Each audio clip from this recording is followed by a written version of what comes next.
আসসালামু আলাইকুম রহমতুল্লাহি ওয়া বারাকাতুহু। প্রিয় বন্ধুরা, ত্রয়োদশ জাতীয় সংসদ নির্বাচন যে শুধুমাত্র একটি লোক দেখানো নির্বাচন ছিল, সেটি এই উপদেষ্টার বক্তব্যতেই স্পষ্ট হয়ে যায়।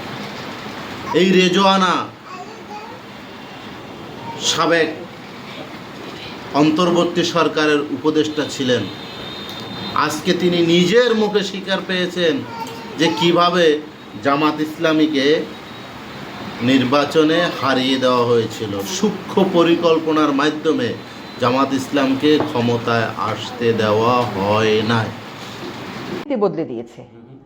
হ্যাঁ, সেই শক্তি আমাদের সময়ে কোনো নীতি বদলাতে পেরেছে, যেটা নারী শক্তির একটা পার্ট এখন সেই শক্তির একটা পার্ট, সেটা সেই শক্তির একটা পার্ট যদি বিরোধী দল হয়েও থাকে, আমার এবং আপনার কাজ হবে তাদের রাজনীতির যেটুকুন অংশ নারীবাদের, নারীর ক্ষমতায়নের, নারীর সমান অংশগ্রহণের বিরুদ্ধে, সেইটুকুন নিয়ে কাজ করা। কখনো যেন এই জাতীয় শক্তি মেইন স্ট্রিম না হতে পারে, আমরা সেই কাজটা করতে পেরেছি। তাদেরকে আমরা মেইন স্ট্রিম হতে দেই নাই।